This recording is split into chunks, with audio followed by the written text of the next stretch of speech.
Hello and welcome back everyone. दोस्तों आज के इस सेशन में हम सब लोग बात करने वाले हैं इफेक्टिव इंटरेस्ट रेट के रिगार्डिंग।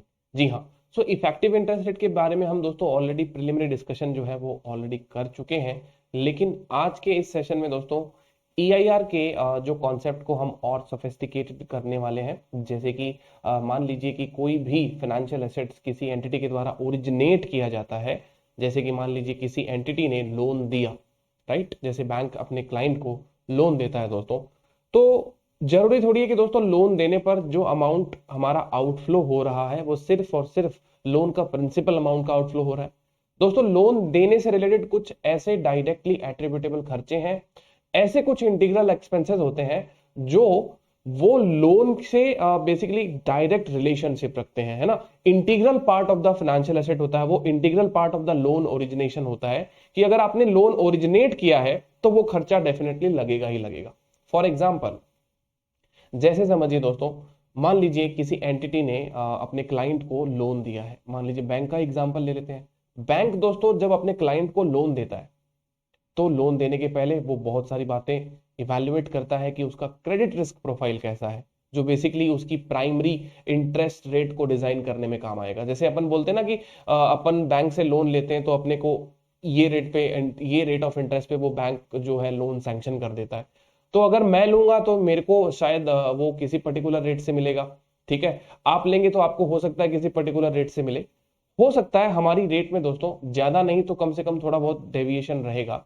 वो डिपेंड करता है हमारी क्रेडिट रिस्क प्रोफाइल पे। वैसे दोस्तों कंपनी की क्रेडिट रिस्क प्रोफाइल जो है वो अलग अलग होती है और अलग अलग ब्याज के रेट पर उनको जो रेट ऑफ इंटरेस्ट के ऊपर लोन जो है वो सैंक्शन कराया जाता है।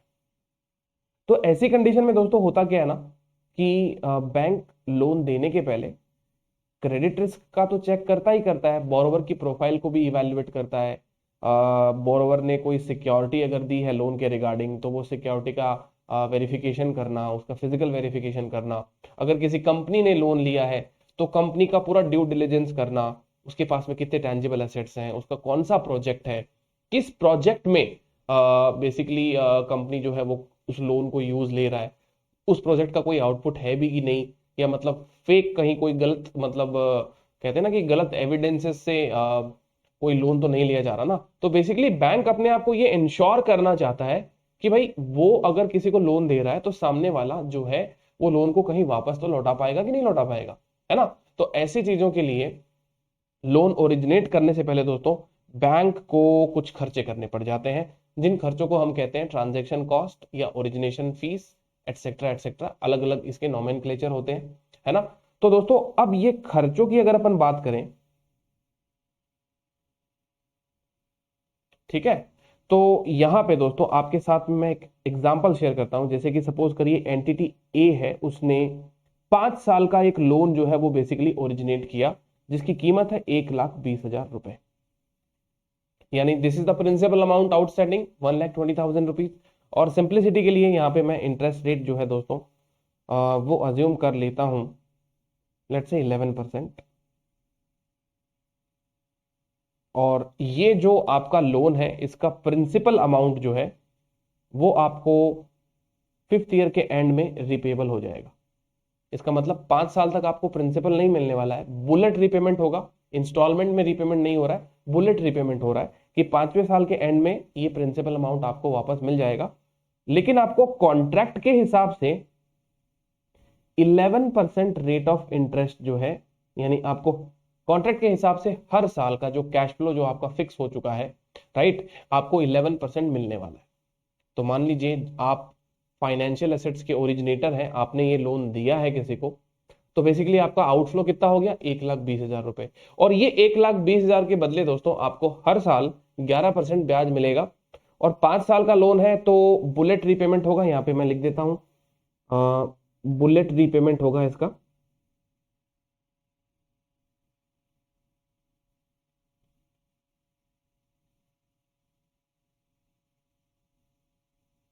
Bullet repayment of principal amount, मतलब प्रिंसिपल अमाउंट जो भी है हमारा, वो पैसा आपने को इंस्टॉलमेंट में नहीं मिल रहा, वो बेसिकली आपके 5 साल के खत्म हो जाने के बाद में, टेन्योर एक्सपायर हो जाने के बाद में अपने को वापस मिल जाएगा। तो अब यहां पर हमारी कॉन्ट्रैक्चुअल इंटरेस्ट रेट है 11%। बट दोस्तों यहाँ पे हमारे पास में कुछ ट्रांजैक्शन के रिगार्डिंग कुछ हमारे खर्चे हुए हैं। जैसे कि देखिएगा, ओरिजिनेशन फीस, इसका हमने नाम दे दिया ओरिजिनेशन फीस, यानी ये लोन को प्रोवाइड करने में कंपनी का जो खर्चा आया है, एंटिटी का जो खर्चा आया है, वो आया है 10,000 रुपीज। ठीक है, तो हमारा टोटल खर्चा 10,000 रुपए का हो गया, और हमने क्या किया, हमने बोरोवर से सेम जो खर्चा है वो चार्ज भी कर लिया। इसका अमाउंट होता है हमारा 8,000 रुपीज। अब ऐसी कंडीशन में इंड एस क्या कहता है, अब आपका खर्चा लग गया, ट्रांजेक्शन कॉस्ट आ गई आपकी, अब आपका ये जो इंटरेस्ट रेट है ना कॉन्ट्रैक्ट में, ये कॉन्ट्रैक्ट वाला इंटरेस्ट रेट जो है वो अब सस्टेन नहीं कर पाएगा, ये एक्चुअल इंटरेस्ट रेट को डिपिक्ट नहीं कर पाएगा जो रियल मायने में आप कमा रहे हैं। बताइए कैसे, क्योंकि 11% आप जो कैलकुलेट करेंगे दोस्तों वो करेंगे 1,20,000 के प्रिंसिपल आउटस्टैंडिंग पर। यानी यहां पर इस पर्टिकुलर क्वेश्चन में अगर ये कहा जाए तो आपका एनुअल इंटरेस्ट क्या होगा हमारे इस पर्टिकुलर क्वेश्चन में दोस्तों, एनुअल इंटरेस्ट जो है अगर उसकी बात करें अपने लोग एज पर कॉन्ट्रैक्ट, यानी हमारे कॉन्ट्रैक्ट के हिसाब से जो हमारा एनुअल इंटरेस्ट होगा वो होगा 1,20,000 मल्टीप्लाई बाई 11%। तो ये ब्याज तो हमें डेफिनेटली हर साल मिलेगा 5 साल तक। तो इसका जो अमाउंट होता है दोस्तों वो होता है 13,200 रुपीज। ठीक है, तो ये अमाउंट हमको हर साल मिलने वाला है। बट क्या ये इंटरेस्ट का अमाउंट प्रॉफिट लॉस में जाना चाहिए? क्या यही 11% का अमाउंट हमारे पीएनएल में जाना चाहिए?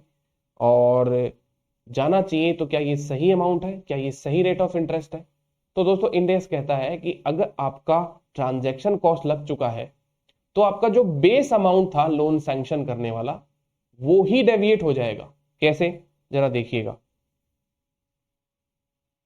कि यहां पे अपने लोग लोन का फेयर वैल्यू कैलकुलेट करते हैं दोस्तों। इस लोन का असली में फेयर वैल्यू जो है वो क्या होगा, या फिर इसका कैरिंग अमाउंट कह दीजिए, कैरिंग अमाउंट ऑफ लोन। यहां पे हमको सबसे पहले तो ये कैलकुलेट करना होता है ताकि हम सब लोग सही इफेक्टिव रेट ऑफ इंटरेस्ट जो है वो कैलकुलेट कर सके। तो यहाँ पे लोन का जो फेयर वैल्यू है, लोन का जो कैरिंग अमाउंट है वो कैसे आएगा, बेसिकली आपका जो प्रिंसिपल है विच इज 1,20,000 रुपीज है ना, 1,20,000 रुपए तो कंपनी ने ओरिजिनेट करने का, जो फाइनेंशियल एसेट्स ओरिजिनेट करने के लिए ये पैसा सामने वाले क्लाइंट को दे दिया है। बट अब कंपनी की कुछ ट्रांजैक्शन कॉस्ट लग गई है, तो ओरिजिनेशन कॉस्ट यहां पे मैं ऐसे लिख देता हूं, ये हो गया मेरा ओरिजिनेशन कॉस्ट। अब ये जो मेरा ओरिजिनेशन कॉस्ट है ये कितने का हुआ हमारे इस क्वेश्चन में, ये है sir total 10,000 which is incurred by the lender, है ना, लेंडर के द्वारा इनकर किया गया है 10,000 रुपए का ये खर्चा है। तो यहां पे मैं लिख लेता हूं, लेट से ये 10,000 का खर्चा हो गया। तो आप एक बार देखिए दोस्तों, 1,20,000 तो आपने अपने क्लाइंट को दे ही दिए, प्लस 10,000 रुपीज जो है राइट वो आपके लग गए, वो आपका खर्चा हो गया। तो एक तरीके से आपका कैश आउटफ्लो कितना हो गया, आप कहेंगे सर हमारा कैश आउटफ्लो हो गया है 1,30,000 रुपीज। अब ये जो 1,30,000 का हमारा कैश आउटफ्लो हुआ है इसमें से कुछ हमको मिल भी जाएगा वापस, जिसको हम कहते हैं ओरिजिनेशन फीस। लोन को यहां पे मैंने ओरिजिनेट करने की फीस चार्ज कर ली। ठीक है, कितनी चार्ज कर ली सर, ये हो गया हमारा 8,000 रुपीज। इतना पैसा हमको हाथों हाथ रिकवर भी हो गया। तो बेसिकली देखा जाए दोस्तों तो हमारे इस लोन में कितना अमाउंट उलझा पड़ा है, एक तरीके से कंपनी की तरफ से, एंटिटी की तरफ से कितना कैश जो है वो लग गया, इन्वेस्ट कितना हो गया पैसा इसके अंदर। तो हम कहेंगे सर इसमें हमारा टोटल इन्वेस्टमेंट हो चुका है 1,20,000 रुपीज का। ये जो 120,000 आया ना दोस्तों, इसको हम कहते हैं कैरिंग अमाउंट ऑफ लोन या फेयर वैल्यू ऑफ लोन। इसका मतलब ये जो लोन की असली जो फेयर वैल्यू है वो होगी 1,22,000 रुपीज। क्या ये बात आपको सबको समझ में आती है, राइट? अब यहां पर मैंने कैरिंग अमाउंट को एडजस्ट किया दोस्तों। कुछ लोगों के दिमाग में ये आ रहा होगा कि सर ओरिजिनेशन कॉस्ट जो है क्या हम इसका ऐसा नहीं कर सकते कुछ कि ओरिजिनेशन कॉस्ट इसकी ऐसे एक एंट्री पास कर देते हैं कि ओरिजिनेशन कॉस्ट या expenses account debit to bank, इतना मेरा खर्चा हो गया, 10,000 का तो खर्चा हो गया, ठीक है। और फिर 8,000 की मेरे को रिकवरी, दैट मीन्स कि क्लाइंट जो है मेरे को इतना अमाउंट जो है वो बैंक से वापस पे कर देगा कि bank account debit to origination fees. Basically ये 8,000 रुपए आ गए मेरे पास, ठीक है। और मैं अब क्या करता हूं, दोनों एंट्रीज को प्रॉफिट लॉस में ट्रांसफर कर देता हूं, या दोनों का नेट करके पीएनएल में 2,000 रुपए ट्रांसफर कर देता हूं, बात एक ही है। तो अब मैं बारी बारी से क्या कर देता हूं, प्रॉफिट लॉस अकाउंट के अंदर ओरिजिनेशन कॉस्ट को ट्रांसफर कर देता हूं और ओरिजिनेशन फीस को पीएनएल के क्रेडिट में ट्रांसफर कर देता हूं। तो सर ऐसा भी तो हो सकता है, सिंपल सी बात है। फिर अपनी कॉन्ट्रैक्ट रेट जो है वो तो सेम की सेम रह जाएगी, जो भी आपकी बताई गई है ये 11%, और इसी 11% से हमारा काम हो जाएगा अगर हम इसको पीएनएल में ट्रांसफर कर देते तो प्रॉफिट लॉस में ये 10,000 रुपीज गए दोस्तों, ठीक है। और ये 8,000 रुपए का अपने को फीस मिल गया। तो बेसिकली नेट नेट देखा जाए तो पीएनएल में 2,000 रुपए का खर्चा जो है वो जा चुका है। प्रॉफिट लॉस में हमारा 2,000 रुपए का खर्चा जो है वो ट्रांसफर किया जा चुका है। तो ये एक विचारधारा थी जो इंड एस 109 इस चीज को डिनाई करता है। और ऐसा ही नहीं है कि केवल इंड एस के कहने से ही ऐसा होता है दोस्तों, लॉजिकली सोच के देखिएगा आप सब लोग कि अगर आप किसी को लोन ओरिजिनेट कर रहे हैं और ऐसा कोई खर्चा that is integral part of that particular financial assets, तो वो उस फाइनेंशियल एसेट्स की कैरिंग वैल्यू में या उसकी फेयर वैल्यू में ही लगना चाहिए, उसी में एडजस्ट होना चाहिए। तो असली मायने में देखा जाए तो एंटिटी के द्वारा 122 का जो है वो आउटफ्लो हुआ है और उसके रिगार्डिंग उसको कुछ इनफ्लो होंगे, है ना। तो अब बेसिकली मुझे ये नहीं पता कि मेरा 11% का रेट जो है वो अब कितना हो जाएगा, बट 11% सस्टेन नहीं कर पाएगा। इसलिए मेरे को अब एक नया इफेक्टिव इंटरेस्ट रेट ढूंढना पड़ेगा इंड एस 109 के हिसाब से। वो कहता है कि भाई ऐसी कंडीशन में जहां पे आपके कुछ ट्रांजैक्शन कॉस्ट इनकर हो जाती है तो अब आपको क्या करना पड़ेगा बेसिकली कि आपका जो कॉन्ट्रैक्ट वाला इंटरेस्ट रेट है वो तो कैश फ्लो के काम आएगा, कैश फ्लो उसी से आएंगे या जाएंगे जिस भी पार्टी की अकाउंटिंग आप कर रहे हैं, लेकिन जो बुकिंग करेंगे हम इंटरेस्ट वो होगा इफेक्टिव बेसिस पे। वो किस बेसिस पे होगा, इफेक्टिव बेसिस पे। तो ये इफेक्टिव बेसिस पे हम इंटरेस्ट रेट कैसे कैलकुलेट करते हैं दोस्तों, आइए चलिए इस चीज को सीखते हैं अपने लोग, है ना। अब देखिएगा दोस्तों, हम लोग इंटरमीडिएट में काफी सारे मतलब प्रैक्टिस कर चुके हैं उस पर्टिकुलर एलिमेंट की जिसका नाम था internal rate of return. Capital budgeting में, लीज अकाउंटिंग में आप सब लोगों ने शायद पढ़ा होगा, नहीं पढ़ा कोई बात नहीं है, पढ़ा तो है लेकिन भूल गए होंगे, ऐसा भी कुछ हो सकता है। तो एक बार हम सब लोग एक बार वापस इंटरनल रेट ऑफ रिटर्न के कंसेप्ट को रिवाइज कर लेते हैं दोस्तों। Basically IRR, internal rate of return, ये होता क्या है। तो दोस्तों IRR जो है वो एक प्रकार की वो रेट है जो छुपी हुई है कॉन्ट्रैक्ट के कैश फ्लो में, जिसे आपको निकालना होता है। तो हमारे पास में जब कोई ऑप्शन नहीं होता ना, राइट, हमारे पास में तो दोस्तों एक्सेल तो होगा नहीं वहां पे एग्जाम के लिए, तो हम सबको तो पेन पेपर बेस्ड कैलकुलेशन करनी है। और आप जानते हो दोस्तों पेन पेपर बेस्ड कैलकुलेशन में IRR कैसे निकाला जाता है, ट्रायल और एरर मेथड जिसको हम कहते हैं, ट्रायल एरर, और इस चीज को कुछ लोग कहते हैं इंटरपोलेशन और एक्स्ट्रापोलेशन। बेसिकली ये ट्रायल एरर मेथड जो है वो इंटरपोलेशन और एक्स्ट्रापोलेशन के लिए एक रॉ मटेरियल का काम करता है। यानी यहां पर हम एक ऐसी इंटरनल रेट ऑफ रिटर्न निकालने वाले हैं जो मान लीजिए इस ब्लैक लाइन पे है दोस्तों, और आप ट्रायल एरर में क्या करते हैं, कुछ एस्टिमेट्स लेते हैं, राइट। अब वो आपके एस्टिमेट्स जो होते हैं वो एस्टिमेट्स कहां होते हैं, कुछ अबव द लाइन हो जाते हैं, राइट, और कुछ आपके बिलो द लाइन हो जाते हैं। ये IRR की लाइन के कुछ नीचे हो सकते हैं। तो आप ट्रायल एरर करते करते IRR पे पहुंच जाएंगे। लेकिन दोस्तों हमारे पास में एग्जाम में इतना तो समय नहीं है कि हम इस IRR की लाइन पे पहुंच पाए, राइट, और वो भी एकदम आराम से। एग्जाम में 3 घंटे अवेलेबल होते हैं दोस्तों, तो पेपर में हम सब लोग ये प्रैक्टिस नहीं कर सकते कि मल्टीपल रेट से ट्रायल एरर करें। तो इसका एक स्टैटिस्टिकल टूल डेवलप किया गया है कि इंटरपोलेशन और एक्स्ट्रापोलेशन टेक्निक से हम ये IRR जो है वो गेस कर सकते हैं। दोस्तों एक बात मैं आपके साथ में शेयर करना चाहूंगा आज, वो ये कि IRR को हम गेस करते हैं IRR कैन बी अप्रोक्सीमेटेड। यहां पे इंटरनल रेट ऑफ रिटर्न जो है वो हम गैस करते हैं, वो कभी भी इक्वेट नहीं कर सकते कि वही IRR है, हम उसको गैस करेंगे। तो इसका मतलब IRR का जो आंसर होगा आपका इंटरनल रेट ऑफ रिटर्न, जो हम लोग इसको इस पर्टिकुलर चैप्टर में, फाइनेंशियल इंस्ट्रूमेंट के चैप्टर में EIR कहते हैं, इफेक्टिव इंटरेस्ट रेट। बात एक ही है दोस्तों, सेम ही कॉन्सेप्ट है दोनों का। तो ये अप्रोक्सीमेट होता है, बेसिकली ये एक ऐसा मॉडल है जो आपके जो ट्रायल रिजल्ट्स हैं उन ट्रायल रिजल्ट्स को इस ब्लैक लाइन पे लाने की कोशिश करता है। यानी इंटरपोलेशन टेक्निक एक ऐसी टेक्निक है जो ऊपर वाले एस्टिमेट को नीचे तक लाने की कोशिश करेगी, और एक्स्ट्रापोलेशन एक ऐसी टेक्निक है दोस्तों जो नीचे वाली एस्टिमेट्स को ब्लैक लाइन तक एक्स्ट्रापोलेट करने में मदद करेगी। लेकिन दोस्तों क्या ये एग्जैक्ट IRR पे पहुंच पाएंगे? जरूरी नहीं दोस्तों। ये हो सकता है इंटरपोलेशन और एक्स्ट्रापोलेशन करने के बाद में भी हम इस ब्लैक लाइन पे ना पहुंच पाए, राइट, हम इससे दूर रह जाए। कितना दूर रह जाए? हो सकता है थोड़ा भी दूर रह सकते हैं, हो सकता है बहुत ज्यादा भी दूर रह सकते हैं। अब दोस्तों डिपेंड करता है कि ये आपके एस्टिमेट्स कितने क्लोज थे, इंटरनल रेट ऑफ रिटर्न के ये एस्टिमेट्स कितने क्लोज थे। जितना ये क्लोज होता है तो आंसर उतना थोड़ा सा प्योर होने लगता है हमारा, राइट। नाउ अब ये इंटरपोलेशन और एक्स्ट्रापोलेशन टूल जो है दोस्तों काम कैसे करता है हमारे इस फाइनेंशियल इंस्ट्रूमेंट में? तो दोस्तों यहां पे आपको सबसे पहले तो इस फाइनेंशियल इंस्ट्रूमेंट के कैश फ्लो को समझना है। ये देखिए, सबसे पहले मैं यहां पे लिख देता हूं कैश फ्लो।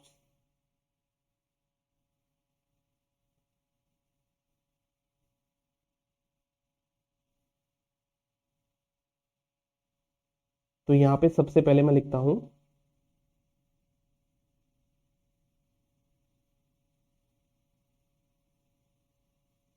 कैश फ्लो, ठीक है।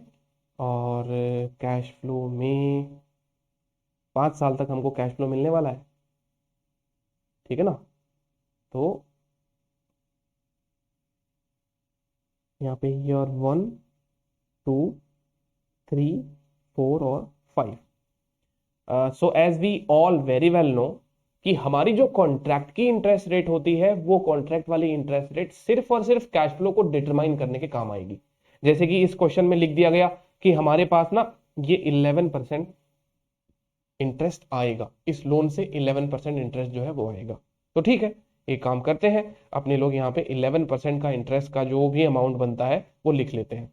वो हो रहा है सर हमारा 13,200। तो ये लीजिए यहाँ पे लिख देते हैं अपने लोग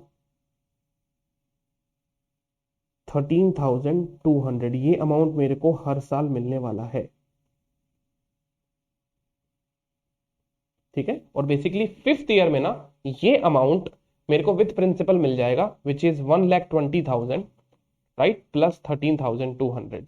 तो ये हो जाएगा 1,33,200। तो ये मेरे कैश फ्लोज हैं, यानी इतना मेरे को टोटल जो है वो अमाउंट मिलने वाला है। और मैंने कितना अमाउंट लगा दिया है? मैंने अमाउंट अभी स्टार्टिंग में इफेक्टिवली 1,22,000 रुपीज इन्वेस्ट कर दिए इस लोन पोर्टफोलियो को रेज करने के लिए, ठीक है ना। अब यहां पे अब मेरे को क्या करना पड़ेगा, इन कैश फ्लो को ऐसी डिस्काउंट रेट से मुझे डिस्काउंट करना है ताकि इनकी जो प्रेजेंट वैल्यू है वो किसके बराबर आ जाए, हमारे लोन के जो सैंक्शनड अमाउंट है उसके बराबर आ जाए, विच इज 1,20,000। दोस्तों ऐसी कौन सी रेट होगी जिससे हम इनको डिस्काउंट करें तो इनका पीवी जो है वो 120 आ जाए? तो हमारा टारगेट क्या है कि इनका प्रेजेंट वैल्यू 120 आ जाए। ऐसी कौन सी इंटरेस्ट रेट है ना। तो दोस्तों इस कंडीशन में हमें क्या करना पड़ेगा, गैस करना पड़ेगा। अब गैस कैसे करेंगे समझिएगा जरा। यहां पर इस पर्टिकुलर चैप्टर का तो तरीका मैं आपको बताता हूं कि इस चैप्टर में क्या गैस करना है। देखिए दोस्तों 11% रेट है जो कि 120 के अमाउंट पे है। कौन से अमाउंट पे है? 120 के अमाउंट पे। लेकिन अब इसका इफेक्टिव अमाउंट कितना हो गया? 122। तो जो आप इनकम कमा रहे थे 1,20,000 पे 11%, तो वो 1,22 पे दोस्तों बढ़ जाएगी या घट जाएगी, इतना तो एस्टिमेट ले ही सकते हैं, राइट। जो 11% हमारी रेट ऑफ इंटरेस्ट है वो है 1,20,000 पे, राइट। तो 1,20,000 आपने इन्वेस्ट किया और 11% कमा रहे हो, ठीक है। तो समझ में आ रहा है। लेकिन दोस्तों जैसे ही मैं कहता हूं कि इन्वेस्टमेंट का अमाउंट आपका बढ़ गया, तो आपकी इनकम जो है थोड़ी कम हो जाएगी ना, यानी रेट ऑफ इंटरेस्ट इफेक्टिवली 11% से थोड़ी कम हो जाएगी। इसका मतलब हमारी रेट ऑफ इंटरेस्ट जो है वो डाउनसाइड रहने वाली है, इतना तो पता चलता है दोस्तों। अगर ऐसा कोई कॉम्बिनेशन हुआ कि ओरिजिनल कॉस्ट, सॉरी ओरिजिनल नहीं, ओरिजिनेशन कॉस्ट अगर हमारी 10,000 है और फीस हमने चार्ज कर ली लेट से 15,000, तो बेसिकली हमारा आउटफ्लो जो है वो नेट बेसिस पे कम हो गया। तो ऐसी कंडीशन में दोस्तों हमारी कमाई जो है वो ज्यादा हो जाएगी, तो अपसाइड वो रेट रहेगी। अब इतनी बात तो दोस्तों हम सब लोग समझ ही सकते हैं कि कौन सी रेट जो है वो किस साइड जाने वाली है। मतलब वो अभी जो प्रेजेंट रेट चल रही है वो अपसाइड चली जाएगी या डाउन साइड चली जाएगी, ताकि हम उस रेंज में कुछ एस्टिमेट करें। हालांकि एस्टिमेट करना है अपने को यहाँ पर, तो यहाँ पे कौन सी ऐसी रेट लें जिससे कि 120 का इसका प्रेजेंट वैल्यू आ जाए। तो दोस्तों ये 11% से तो डेफिनेटली आंसर इसका होगा कम। कितना है ये हम नहीं जानते, तो एक काम करते हैं, एक तो हम रख लेते हैं 8%, एक रख लेते हैं 10%, है ना। तो present value at the rate of 8%, है ना। ये फैक्टर्स निकाल लेंगे हम सब लोग, 8% के फैक्टर्स निकाल लेते हैं दोस्तों, है ना। 4 डिजिट तक फैक्टर रख लेते हैं, तो 1 डिवाइडेड बाई 1.08, तो सर फैक्टर आ रहे हैं हमारे यहाँ पे 0.9259, 0.9259, ठीक है, 0.8573, 0.7938, 0.7350 एंड 0.6805, 06 कर लेता हूं। तो ये हमारा 8% से हमने फैक्टर निकाल लिया दोस्तों। अब एक काम करते हैं, इसका प्रेजेंट वैल्यू भी निकाल लेते हैं इस रेट से। तो 13,200 मल्टीप्लाई बाई 0.9259, तो सर ये हो जाएगा 12,222 रुपए, 12,222 रुपीज। फिर 13,200 मल्टीप्लाई बाई 0.8573, 11,316 रुपीज। सिमिलरली आगे बढ़ते रहते हैं अपने लोग।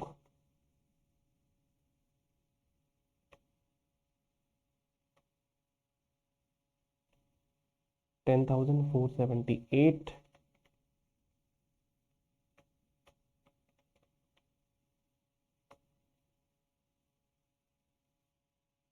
9,702 रुपीज, और लास्ट में टोटल प्रिंसिपल के साथ में जो अमाउंट आ रहा है उसका पीवी जो है वो आएगा 90655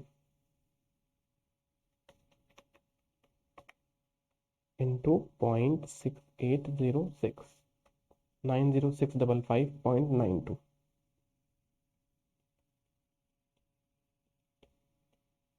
ठीक है, तो राउंड ऑफ ही कर देता हूं मैं सबको ताकि एक्स्ट्रा डिजिट्स नहीं हो।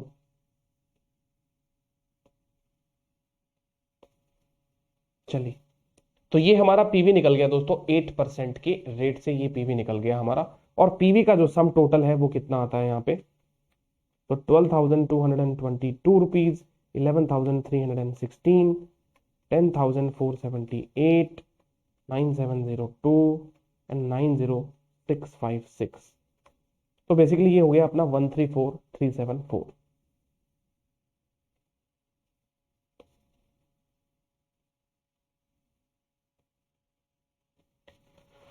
हमारा टारगेट था 1,20,000 का प्रेजेंट वैल्यू निकालने का, बट 8% से ये 134 आया है। इसका मतलब अगर 8 को थोड़ा बढ़ाया जाए तो डेफिनेटली इसकी पीवी जो है वो क्या होगी दोस्तों, गिरेगी। क्योंकि जितना डिस्काउंट रेट हमारा ज्यादा होगा उतना ही डिस्काउंटिंग ज्यादा होगा और प्रेजेंट वैल्यू कम होगा। So higher the discount rate lower the present value. तो ऐसी कंडीशन में दोस्तों हम क्या करेंगे, अब नेक्स्ट एस्टिमेट लेते हैं, present value at the rate 10%। Okay, 10% का रेट अपने लोग यहाँ पे एस्टिमेट करते हैं। अब आप बोलोगे सर ये कैसी बातें बता रहे हो, ये सब चीज़ों में हम एक्सपर्ट हैं। तो दोस्तों हो सकता है कि आप में से कुछ लोगों के लिए ये बहुत ही मतलब कहते हैं ना कि पीस ऑफ केक हो, और कुछ लोगों के लिए ये हमेशा से कंफ्यूजन वाला टर्म रहा हो। तो टॉलरेट करिएगा, माफी चाहूंगा, अगर आपको ये सारी चीजें आती है तो बहुत बढ़िया बात है, you can fast forward the speed and watch accordingly. और जिन्हें थोड़ी बहुत क्लैरिटी चाहिए इस चीज के अंदर, तो आप आराम से इसको देख सकते हैं। तो दोस्तों देखिएगा, 8% से हमने पीवी निकाल लिया, फिर हम 10% से इसका प्रेजेंट वैल्यू निकालेंगे। तो सर अब 10% से इसका फैक्टर लीजिए, 1/1.10, तो 0.9090। अब बेसिकली क्या होता है ना कि जो लाइव क्लासेस होती है तो उसमें तो ये सारे के सारे फैक्टर्स जो हैं उसमें मदद मिल जाती है मुझे, स्टूडेंट्स बता देते हैं, राइट। बट अब अभी तो क्या है कि सब खुद को ही कैलकुलेट करना है, खुद को ही लिखना है, तो उसकी वजह से थोड़ा सा डिले हो जाता है, ठीक है ना। तो ये लीजिए 6209। सर ये हमारा 10% से फैक्टर है, अब 10% से पीवी निकाल लेते हैं, प्रेजेंट वैल्यू निकाल लेते हैं। ओके, 13,200 मल्टीप्लाई बाई 9090, ये हो गया 11,999। चलिए, 13,200 multiply by 0.8264, 10,908, 13,200 into 0.7513, 9917, 13,200 multiply by 0.6830, 9016, and 133,200 multiply by 0.6209, ये आता है 82,704 rupees. Okay, so the sum total would be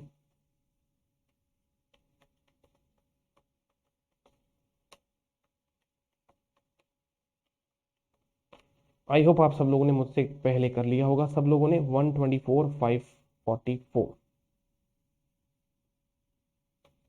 okay, तो मतलब 10% से भी 120 नहीं आया, इसका मतलब रेट जो है वो 10 से भी ज्यादा होने वाली है। पर अब कोई दिक्कत वाली बात नहीं है, अब कोई दिक्कत वाली बात नहीं है। दो एस्टिमेट हमको लगाने होते हैं ट्रायल एरर के लिए, क्योंकि जो इंटरपोलेशन और एक्सट्रापोलेशन मेथड है उसके लिए अपने को दो रेट चाहिए, राइट। तो एक रेट आ गई है 8 और दूसरी आ गई है 10। अब अपने को मालूम है कि वो दोनों दोनों रेट है दोस्तों, वो लाइन के नीचे आ गई है ना। जैसे कि 8 हो गया और 10 हो गया, ठीक है। अब यहां पे आप देखिएगा दोस्तों, 8% की जो रेट है और जो 10% की रेट है, दोनों ही लाइन के नीचे है। इसका मतलब अब ऐसी एक टेक्निक है हमारे पास में, उस टेक्निक से ये रेट जो है वो अपनी लाइन पे चली जाएगी या फिर लाइन के आसपास चली जाएगी, है ना। अप्रोक्सीमेशन, इसीलिए इस चीज को कहा जाता है कि IRR can be approximated not equated. तो अब यहां पे एक्स्ट्रापोलेशन ही है वो काम करने वाला है। अब देखिएगा कैसे दोस्तों, यहां पे अपन क्या करेंगे, हमारी 8% और 10% वाली रेट्स को हम लोग इंटरपोलेट और एक्स्ट्रापोलेट करेंगे। बेसिकली मॉडल तो इंटरपोलेट और एक्स्ट्रापोलेट करने वाला है, लेकिन यहां पे सिर्फ और सिर्फ क्या होगा, एक्स्ट्रापोलेशन ही होगा। तो यहां पे हम सब लोग एक्स्ट्रापोलेशन करते हैं।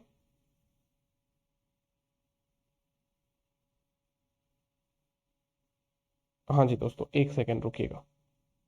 तो यहाँ पे वो एक फॉर्मूला सा होता है अपना, बेसिकली वो फॉर्मूला लिखते हैं सबसे पहले कि वो फॉर्मूला क्या है, उसको समझने की कोशिश करते हैं फॉर्मूले को, क्योंकि कहीं फॉर्मूला भूल जाएंगे तो दिक्कत हो जाएगी।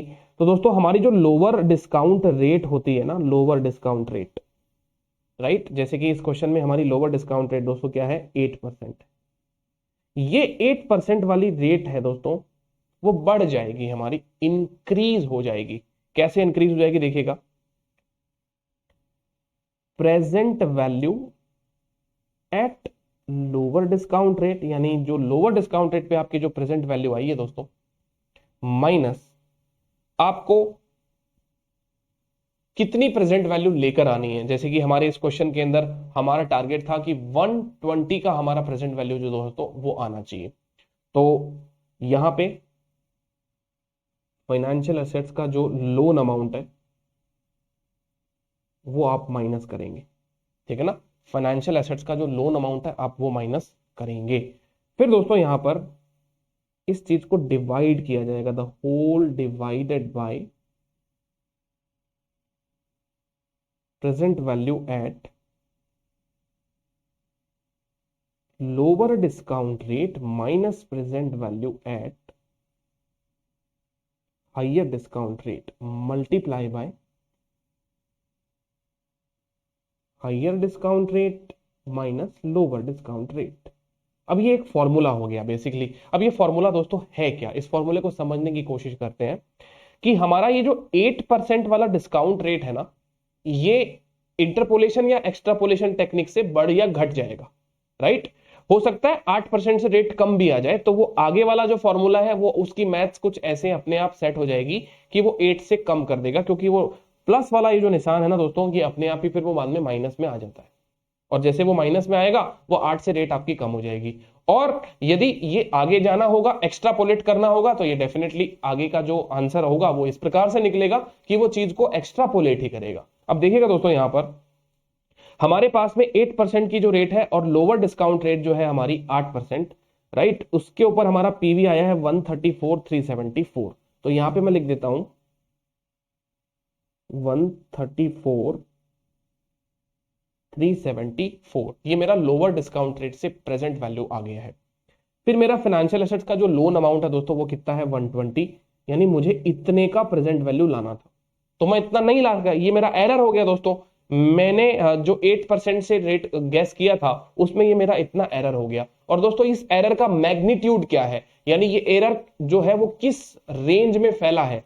तो बेसिकली दोस्तों यहां पे अपने को क्या करना है कि ये जो एरर हुआ है हमारा, ये एरर हुआ है दोस्तों इस रेंज में 134,374 से 124,544 की रेंज में। तो नाउ आपको क्या करना है दोस्तों, 134,374 माइनस 124,544, ये आ गया दोस्तों हमारा एरर का रेंज। बेसिकली अब ये जो चीज है वो हमको एक आंसर देगा, वो बेसिकली होगा परसेंटेज। यानी अगर हम इस चीज को सॉल्व करते हैं तो ये आता है 14,374, यानी हमसे एरर इतना हुआ रेट को गैस करने में कि 14,374 रुपए की कम डिस्काउंटिंग हो पाई, है ना। 14,374 की और डिस्काउंटिंग होनी थी, भाई हमने कम करी है डिस्काउंटिंग क्योंकि हमने रेट शायद गलत अज्यूम किया, 8% इज नॉट द रेट। चलिए, तो अब ये 14,374 का एरर तो हो गया हमारा। अब इस एरर का मैग्नीट्यूड क्या है, मतलब ये किस रेंज में है। तो सर रेंज है लोअर डिस्काउंट रेट से लेकर हायर डिस्काउंट रेट तक का रेंज है। उस रेंज को कितना ये परसेंटेज कंट्रीब्यूट कर रहा है दोस्तों, तो ये देखिए इसका रेंज जो है टोटल निकल जाता है 124,544। सर ये रेंज जो है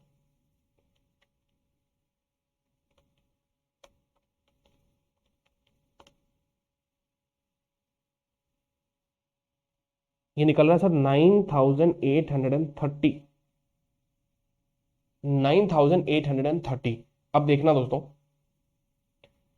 यहां पे मल्टीप्लाई करेंगे हम हायर डिस्काउंट रेट और लोअर डिस्काउंट रेट के गैप को। बेसिकली ये तो वैल्यू है और वो वहां पे परसेंटेज टर्म है। तो हमारा हायर डिस्काउंट रेट कितना है, हमारा हायर डिस्काउंट रेट है सर 8% और लोअर डिस्काउंट रेट है, सॉरी, हायर डिस्काउंट रेट हमारा 10% है और लोअर डिस्काउंट रेट है हमारा 8%। तो जो रेट का जो डिफरेंस गैप है वो है दोस्तों 2% का। तो बेसिकली यहां तक जो हमने सॉल्व किया वो कुछ इस प्रकार से आपको दिख रहा है कि हमारा 8% का रेट जो है दोस्तों वो एक्स्ट्रापोलेट होगा इस हिसाब से,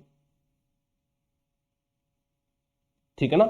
8% का रेट जो है दोस्तों वो हमारा एक्स्ट्रापोलेट होगा और जो भी एक्स्ट्रापोलेशन इसके अंदर लगाया जाएगा वो आपके सही आईआरआर को या अप्रोक्सीमेट आईआरआर को गैस करने के काम आएगा।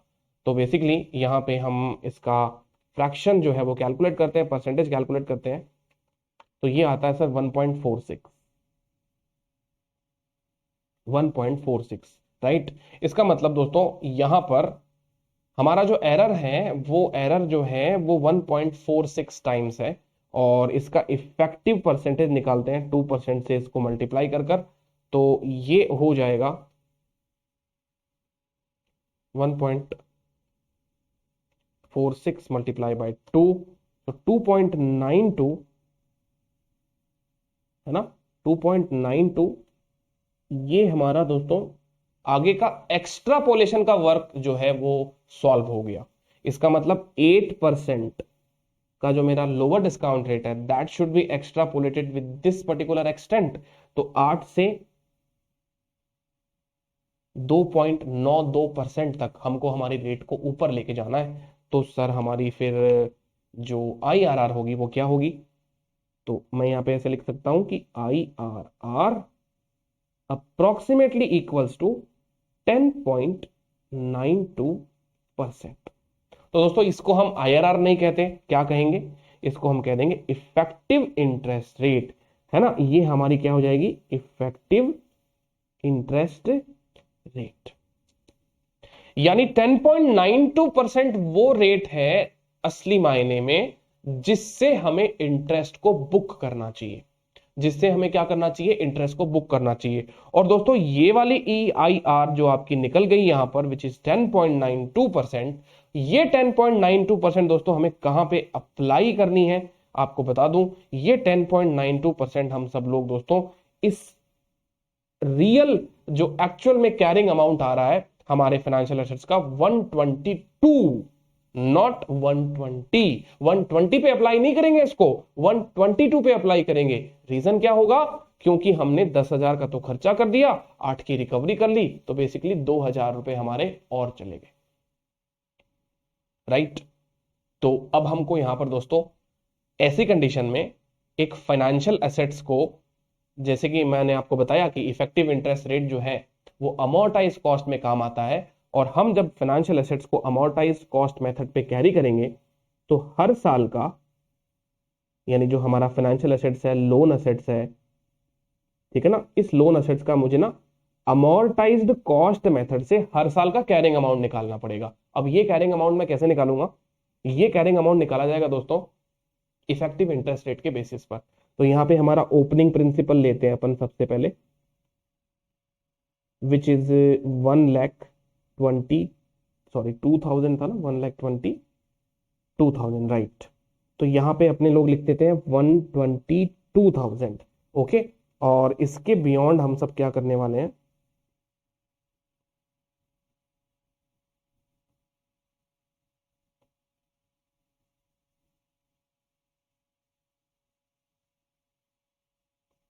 ओपनिंग जो भी प्रिंसिपल होगा उसके ऊपर हम सब लोग दोस्तों इफेक्टिव इंटरेस्ट रेट से, है ना, इंटरेस्ट बुक करेंगे। सो इंटरेस्ट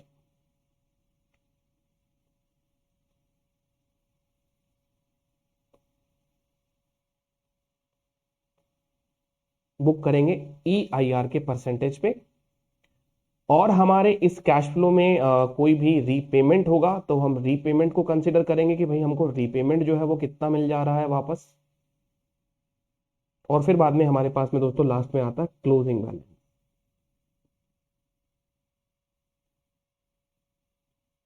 ना 122 का जो अमाउंट है इसके ऊपर हमारा 10.92% लगाते हैं, तो सर ब्याज बनता है 13,322 रुपीज। राउंडिंग ऑफ एरर होंगे दोस्तों इस चीज के अंदर, क्योंकि हम जहां पे भी उसको राउंड ऑफ कर रहे हैं उसके बाद में ही वो एरर आने स्टार्ट हो जाएंगे। तो वो भी मैं आपको समझाता हूं दोस्तों, इन सारी चीजों के पीछे लॉजिक आपको आज मैं बताऊंगा, क्योंकि ये चीजें बहुत बेसिक सी है लेकिन ये चीजें हमारे लिए क्लियर होनी बहुत जरूरी है। तो ओपनिंग है 122, बेसिकली इसके ऊपर EIR का परसेंटेज लगा देते हैं विच इज 10.92%, नॉट 11%। दोस्तों यहां पे 11% से मैं ब्याज बुक नहीं कर सकता, ये बात मैंने आपको EIR के कॉन्सेप्ट में प्रीलिम्स डिस्कशन में बताई थी। और यहां पे मैं कह रहा हूं कि 10.92% से हम लोग इफेक्टिव इंटरेस्ट रेट बुक करेंगे। रीपेमेंट जो होगा दोस्तों वो तो कॉन्ट्रैक्ट के हिसाब से होगा, तो कॉन्ट्रैक्ट के हिसाब से तो हमारा रीपेमेंट दोस्तों क्या हो रहा है?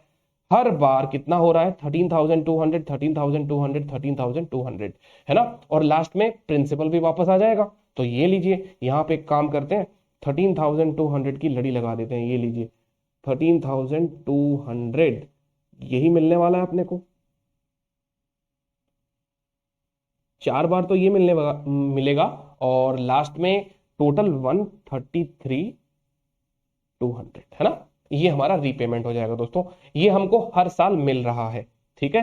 तो जितना जितना पैसा हमको मिलता जाएगा, आप खुद ही बताइए दोस्तों, आपके फाइनेंशियल एसेट्स की तो रिकवरी हो जाएगी। आपने 122 इन्वेस्ट किया और फिर बाद में अब ये इंड एस 109 के हिसाब से आपकी इंटरेस्ट की इनकम इतनी हो रही है, ठीक है, और रीपेमेंट आपका इतना हो रहा है। तो एक काम करते हैं, 122 प्लस इंटरेस्ट 13,322 रुपीज, जिसमें से रीपेमेंट हो गया हमारा 132 का, तो हमारा क्लोजिंग आउटस्टैंडिंग आता है सर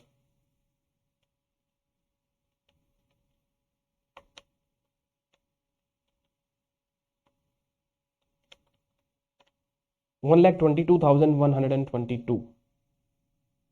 सो दिस इज 1,22,122। ये अगली बार मेरा ओपनिंग बैलेंस हो जाएगा, ठीक है। इसके ऊपर फिर से ब्याज लगा देते हैं 10.92% से, ये हो जाएगा सर 13,336। ओके, फिर रीपेमेंट 13,200 माइनस करेंगे, तो मेरा जो क्लोजिंग बैलेंस आएगा 1,222,58, 1,222,58। और ये मेरा ओपनिंग बैलेंस, इसके ऊपर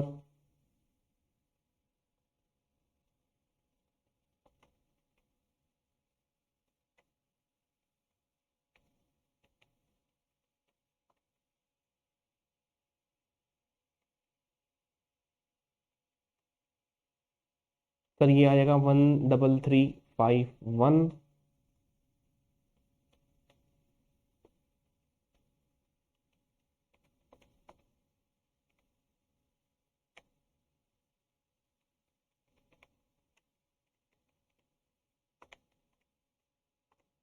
1,22,409।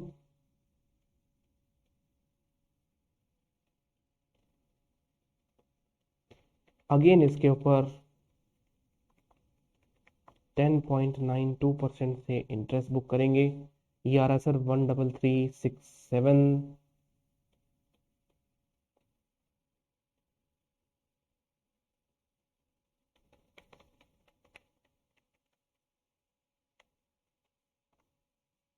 Closing balance 1,22,576। दोस्तों ये जो हम बना रहे हैं, इसको हम कहते हैं फाइनेंशियल एसेट्स, लोन एसेट्स जो है आपका, इसका अमोर्टाइजेशन टेबल। यानी इंड एस 109 में इसको हम कह सकते हैं शॉर्ट में फैट, फाइनेंशियल एसेट्स का अमोर्टाइजेशन टेबल। सेम चीज हम लोग जब लाइबिलिटीज सेक्शन में जाएंगे तो वहां पे बनाएंगे फ्लैट। ये हो गया आपका फैट और वहां पे हो जाएगा वो फ्लैट। तो एक हो गया फाइनेंशियल एसेट्स का अमोर्टाइजेशन टेबल, एक हो जाएगा फाइनेंशियल लाइबिलिटीज का अमोर्टाइजेशन टेबल, जिनको हम लोग एसीएम कैटेगरी पे कैरी ऑन करते हैं, राइट। तो लास्ट ईयर है 122,576 एंड वी ऑल नो कि क्लोजिंग बैलेंस नील होना चाहिए। तो सर क्लोजिंग बैलेंस नील करने के लिए इंटरेस्ट बैलेंसिंग फिगर में कैलकुलेट होता है। आप सब लोगों ने हायर परचेज के चैप्टर में कभी पढ़ा होगा दोस्तों ऐसे, कि लास्ट इंस्टॉलमेंट में ना इंटरेस्ट कैलकुलेट नहीं करते, किया तो वो गड़बड़ होगा, क्योंकि वो राउंडिंग ऑफ एरर की वजह से, एक तो आईआरआर हमने निकाला है इस, वो भी इंटरपोलेशन एक्सट्रापोलेशन टेक्निक से, तो ये रेट जो है दोस्तों थोड़ी सी इम्प्योर होती है, अशुद्ध होती है, एग्जैक्टली ये रेट नहीं है, ठीक है। वो मैं आपको देखो एक्सेल कैलकुलेशन करके बताऊंगा। और अगर इसका कैलकुलेशन करते हैं इंटरेस्ट तो कितना आता है, और राउंडिंग ऑफ एरर से कितना जो लास्ट में एरर जनरेट हुआ वो भी अपन देख लेते हैं, राइट। देखिएगा 122,576 इंटू 10.92%। तो दोस्तों इसका एक्चुअल में इंटरेस्ट तो आ रहा है 1,3385, कैलकुलेशन से इंटरेस्ट आ रहा है 1,3385, जबकि ये आना कितना चाहिए अभी,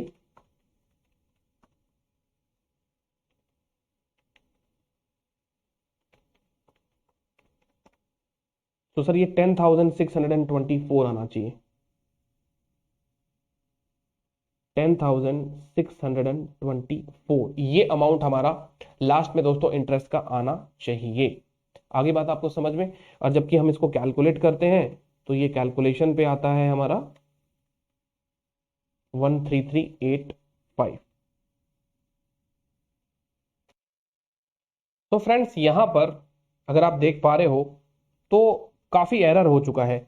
जैसे कि 10,624 का इंटरेस्ट बैलेंसिंग फिगर मोड में आ रहा है to make the final balance nil, जबकि कैलकुलेशन करते हैं तो ये आ रहा है 13,385। तो अगर आप दोस्तों इन दोनों का डिफरेंस देखेंगे यहां पर, है ना, यहां पर अगर हम इन दोनों का डिफरेंस देखेंगे तो नाउ प्लीज एक बात को समझिएगा, ये बहुत ज्यादा डिफरेंस है, दैट इज 10,624 माइनस 13,385। सर 2,761 का डिफरेंस है। सर इतना डिफरेंस थोड़ी ना कोई टॉलरेबल होता है।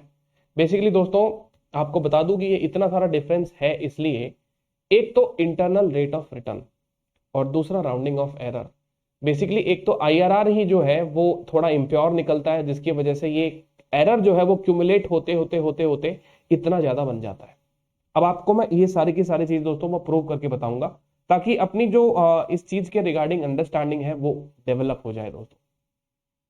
अब देखिएगा दोस्तों यहां पर 2,761 रुपीज का हमारा डिफरेंस आ रहा है। ये एक्चुअल में देखा जाए तो ये आपका राउंडिंग ऑफ एरर है, मैथमेटिकल राउंडिंग ऑफ एरर है। अब इस चीज को क्रॉस वेरीफाई करते हैं कि अपन ने जो कैलकुलेशन करी है वो सही है ना, है ना। तो देखिएगा दोस्तों यहां पर ये देखिए, सबसे पहले तो अपन इस चीज को एक्सेल में कैलकुलेट करते हैं, राइट। ये हमारे पास में कैश फ्लो थे, ये सारे के सारे कैश फ्लो हमने यहाँ पे लिख दिए। फिर दोस्तों मैंने यहाँ पे मैंने 9% और 10% का एस्टिमेट लिया है, राइट। और उसके बेसिस पे मेरा आईआरआर जो है दोस्तों 10.95 आया है। जैसे कि हम लोगों ने 1.08 लिया था, तो मैं एक काम करता हूँ यहाँ पे ना 8% लोअर डिस्काउंट लेता हूँ। ये मेरा लोअर डिस्काउंट रेट है दोस्तों, राइट। और ये मेरा हायर डिस्काउंट रेट हो गया 10%, राइट, 1.1। तो इसके बेसिस पे मैंने अकाउंटिंग करी। तो 8 और 10 का डिफरेंस दोस्तों 2 होता है, तो ये लोअर डिस्काउंट रेट 8%, बाकी अपनी वो नॉर्मल मैथमेटिक्स, और गैप जो 2 हो गया, अगर आप देख रहे हो दोस्तों तो ये आ रहा है 10.92%, राइट। हमारा भी दोस्तों 10.92% ही आ रहा है, क्या, इफेक्टिव इंटरेस्ट रेट। तो इसका मतलब हमने जो मैनुअल कैलकुलेशन करी है उससे भी 10.92 आ रहा है, और हम लोग इसको एक्सेल में भी डाल के कर रहे हैं तो भी 10.92 आ रहा है। दोस्तों ऐसा नहीं है, हमने ये इफेक्टिव इंटरेस्ट रेट की कैलकुलेशन करी है इंटरपोलेशन और एक्स्ट्रापोलेशन टेक्निक से, हमने डायरेक्टली आईआरआर नहीं निकाला है। और दोस्तों एक्सेल में ये जो कैलकुलेशन करी है इसका तो हमने सेम रेप्लिका बनाया है। बेसिकली ये जो मैंने यहाँ पे कैलकुलेशन करी है जो कि कैश फ्लो के ऊपर बेस्ड है, एक्सेल में भी मैं सेम ही कैलकुलेशन आपको दिखा रहा हूँ दोस्तों। आई होप कि आप ये सारी चीजें समझ पा रहे होंगे कि ये हमारे पास में कैश फ्लो है, राइट। एक एलडीआर हो गया, एक आपका हायर डिस्काउंट रेट हो गया, और मैंने प्रेजेंट वैल्यू निकाल लिया सबका, राइट। और सेम फॉर्मूला लगाकर मैंने ये काम किया है। लेकिन दोस्तों अब इसका मैं एक्चुअल में इंटरनल रेट ऑफ रिटर्न निकालना चाहूं तो दोस्तों ये इतना काम एक्सेल में करने की दरकार ही नहीं पड़ेगी, राइट। अब देखिएगा, बहुत बहुत ध्यान से देखिएगा एक्सेल में हमको इसको कैसे करना होता है। नाउ चेक, हमारा फाइनेंशियल एसेट्स दोस्तों 1,20,000 रुपीज का है, जो कि मैंने आपके सामने यहाँ पे लिख दिया है। और मेरे ना 10,000 रुपए के खर्चे लग गए, मेरे कुल मिला के 10,000 रुपए के खर्चे लग गए, राइट। तो ये जो 10,000 रुपए के खर्चे लगे हैं इससे मेरा टोटल आउटफ्लो है 130 हो जाएगा, और 8,000 रुपए मेरे क्या हो जाएंगे, रिकवर हो जाएंगे। रिकवर होने से मेरा carrying amount of fair value, carrying amount या फेयर वैल्यू ऑफ जो मेरा फाइनेंशियल एसेट्स है वो होगा 1,22,000। अब मेरे को हर साल 13,200 रुपए मिल रहे हैं, 13,200 मिल रहे हैं, और लास्ट में मेरे को मेरा प्रिंसिपल अमाउंट भी मिल जाएगा। अब दोस्तों एक्सेल में तो हमारे पास में ये फॉर्मूला है कि मशीन कैलकुलेशन, आप जानते हो दोस्तों ह्यूमन कैलकुलेशन और मशीन कैलकुलेशन तो डेविएशन होता है। अगर आईआरआर का फॉर्मूला इस पे लगाया जाए तो दोस्तों यहां पे देखिए हमारे पास में इंटरनल रेट ऑफ रिटर्न आता है 10.554, which is considered as highly accurate in comparison to our manual calculation. लेकिन दोस्तों मैनुअल कैलकुलेशन में आपको ये भी बता दूं मैं, ये मैंने कैलकुलेट किया है तो ये मेरा 10.92 आ रहा है, आपका 10.93 भी आ सकता है, किसी का 10.95 भी आ सकता है। इसका मतलब हमारे अगर एग्जामिनेशन की बात करी जाए दोस्तों और EIR सब्जेक्टिव हो जाए, यानी एग्जामिनर कह दे कि भैया EIR आप निकालो, तो उस कंडीशन में जितने भी कैंडिडेट बैठेंगे सबका EIR डिफरेंट डिफरेंट होगा दोस्तों, राइट, उसको हम कभी भी इक्वेट कर ही नहीं सकते, वो किसी का भी सेम नहीं निकल सकता, बिकॉज हम 8-10 का एस्टिमेट लेते हैं, कोई आदमी 7 से 15 का एस्टिमेट ले लेता है, जितना एस्टिमेट थोड़ा सा बढ़ता जाएगा ना उसकी दूरी बढ़ती जाएगी, ये एरर भी आपका दोस्तों और ज्यादा होता जाएगा। तो अगर मैं सही आईआरआर की बात करूं दोस्तों तो वो तो एक्सेल से निकल रहा है 10.554, लेकिन हम सब लोग जब मैनुअल कैलकुलेशन से कर रहे हैं तो मैनुअल कैलकुलेशन से तो ये आ रहा है।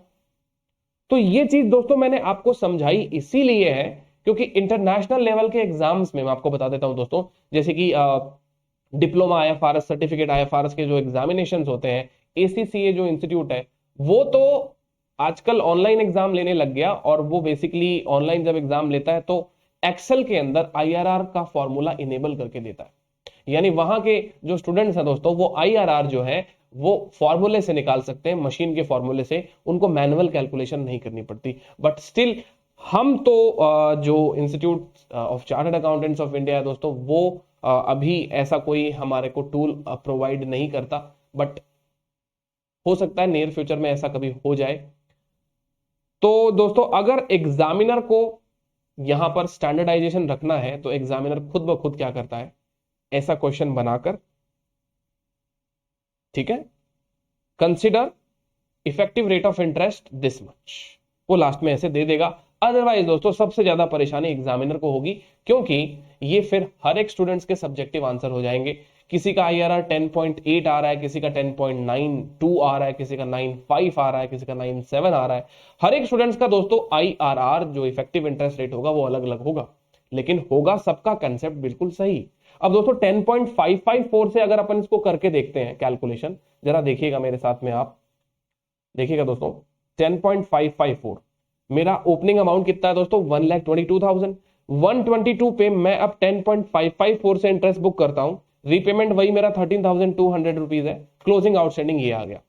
सेम स्टेप 5 बार मैं रिपीट करूंगा दोस्तों, ये देखिए 5 बार रिपीट करने के बाद में मेरा एग्जैक्टली ये टेबल जो है दोस्तों निल हो जाता है, इसमें कोई एरर नहीं आया। अब दोस्तों एरर क्यों आएगा, ये तो मशीन है, मशीन को क्या जोर आएगा एरर करने में दोस्तों, वो तो हमको आता है एरर। तो आप शायद मेरी बात समझ पा रहे हो दोस्तों मैं आपको क्या कन्वे करना चाह रहा हूं इस सेशन के माध्यम से, कि इफेक्टिव इंटरेस्ट रेट का ये जो कॉन्सेप्ट है हमें आना चाहिए, बहुत अच्छी बात है। लेकिन दोस्तों हमारी कैलकुलेशन कभी भी मशीन जितनी एक्यूरेट नहीं हो सकती, because what we are doing दोस्तों, we are using this interpolation and extrapolation technique, और यही एक टेक्निक है हमारे पास में जिससे हम आईआरआर को गैस कर सकते हैं, और कोई टेक्निक भी नहीं है, ठीक है। तो ये टेक्निक हमें सही रिजल्ट तक पहुंचाए इसकी कोई गारंटी नहीं है दोस्तों। अगर आप इस चीज को जूम करके देखेंगे, बेसिकली मैं आपको ये बताना चाहता हूं यहां पर कि यहां पर ये जो आप इसको एक्स्ट्रापोलेट करते हो तो जरूरी नहीं कि ये एक्स्ट्रापोलेट करो तो ये लाइन पे पहुंच जाए दोस्तों, ये लाइन के इतना नीचे भी हो सकता है ना। वैसे ही ये जो रेड लाइन है जो ऊपर वाली रेट है जिसको आप इंटरपोलेट करेंगे, राइट, तो जिसको आप इंटरपोलेट करेंगे तो वहां पे भी बात यही कहना चाह रहा हूं मैं कि ये कोई जरूरी नहीं है कि आप इस लाइन पे पहुंच जाओ दोस्तों, आप हो सकता है इस लाइन के थोड़े से पास हो, राइट, और एग्जैक्टली आईआरआर के ऊपर आप ना पहुंच पाओ because of some human limitation of this internal rate of return. आई बात आपको समझ में? सो मशीन में सीधा आईआरआर का फॉर्मूला डाला और डायरेक्टली हमारे पास में एक्यूरेट आईआरआर निकल के आ जाती है, लेकिन यहां पर इस इंटरपोलेशन और एक्सट्रापोलेशन टेक्निक में हम वो काम नहीं कर सकते। So this is known as interpolation and extrapolation technique.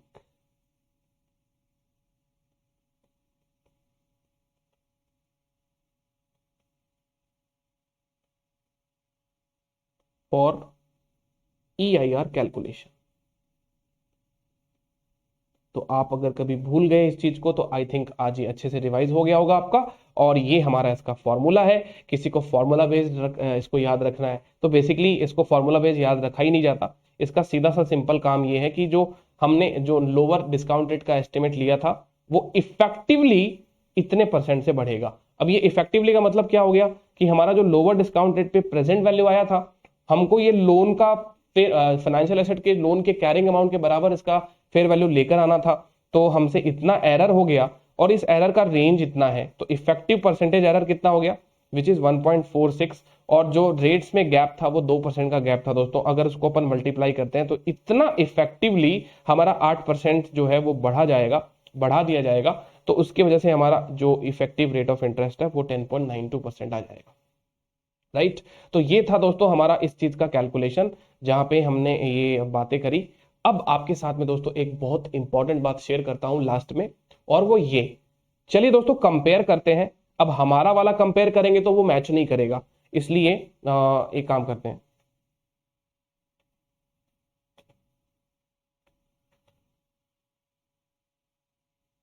Yes, तो अपना जो नॉर्मल इंटरेस्ट आ रहा है, एक तो वो लिखते हैं अपने लोग यहाँ पे, है ना। एक तो नॉर्मल इंटरेस्ट है वो लिखते हैं, और एक हमारा जो EIR का इंटरेस्ट आ रहा है ना, वो लिखते हैं, ठीक है। चलिए तो दोस्तों नॉर्मल इंटरेस्ट की बात करते हैं। नॉर्मल इंटरेस्ट हमारा 13,200 है। हर साल हमारा 13,200 रुपए का ब्याज बनता है।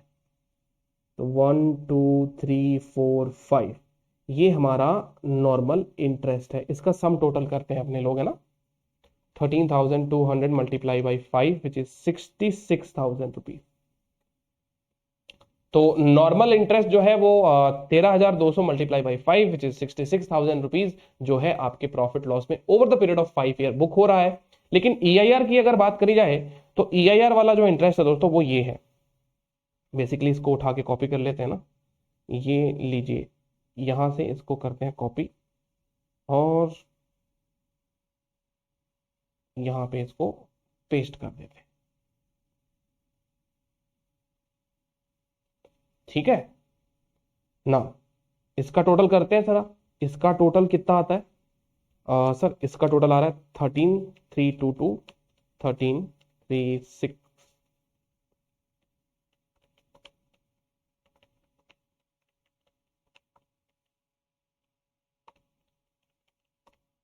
सर ये आ रहा है 64,000 रुपीज,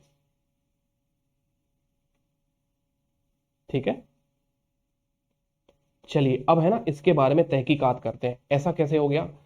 66 और 64 बेसिकली क्या डिफरेंस हुआ इनमें। डिफरेंस आप कहेंगे सर इसमें जो डिफरेंस हुआ है वो ये हुआ है, इंडिविजुअल जो भी डिफरेंस होगा, ठीक है ना, वो तो हम कैलकुलेट कर ही सकते हैं। टोटलिटी में 2,000 का डिफरेंस आ रहा है। कैसे आ रहा है, 66 और 64 का जो डिफरेंस है वो 2,000 है। ये 2,000 कोई जाना पहचाना नंबर है, आपको पता चल रहा है। 2,000 रुपीज जो है वो बेसिकली क्या है। तो आप कहेंगे सर ये 2,000 रुपए, ये तो वही है जो आपने ट्रांजेक्शन अमाउंट जो है 1,20,000 के लोन में एडजस्ट कर दिया था। एग्जैक्टली ये वही अमाउंट है जो हमने 120 में एक्स्ट्रा नेट बेसिस पे ऐड किया था। चेक करिए दोस्तों हमारी ट्रांजेक्शन कॉस्ट के बारे में, देखिएगा हमारा ट्रांजेक्शन कॉस्ट जो है वो कितना आ रहा था, वो है 10,000 रुपए ओरिजिनेट हुआ था हमारा, और हमने 8,000 रिकवर कर लिए थे। तो नेट नेट बेसिस में देखा जाए तो 120 में आपने 2,000 रुपए जोड़े थे ना, वो 2,000 रुपए दोस्तों बेसिकली क्या हो रहा है कि नॉर्मल इंटरेस्ट आपका कितना है 66,000, जबकि इफेक्टिव रेट ऑफ इंटरेस्ट हमारा कितना हो रहा है सर 64,000। तो यहां पर ये आपकी interest income over the period क्या हो रही है, because of the transaction cost कम हो रही है, जिसका टोटल 2,000 आएगा। यानी आपकी ट्रांजेक्शन कॉस्ट को भी दोस्तों क्या किया गया है, ओवर द पीरियड रिकॉग्नाइज किया जा रहा है ना। क्योंकि ट्रांजेक्शन कॉस्ट यदि ओवर द पीरियड रिकॉग्नाइज होगी दोस्तों, जैसे कि मैं आपको बता दूं, अगर हर साल की बात करें 13,200 माइनस 13,322, तो ये हो गया सर फर्स्ट ईयर आप एक प्रकार से क्या कर रहे हैं, यहां पे ट्रांजेक्शन कॉस्ट को रिकॉग्नाइज कर रहे हैं अपने प्रॉफिट लॉस में, which is forming part of your effective interest rate. Second year ये जो डिफरेंस आ रहा है वो कितना हो रहा है सर 13,336, जो कि आ रहा है सर 136 रुपीज का। और थर्ड ईयर ये जो डिफरेंस है वो आ रहा है सर 151 रुपीज का। फोर्थ ईयर में है 167 रुपीज का, और फिफ्थ ईयर में है ये 2,576 रुपए का।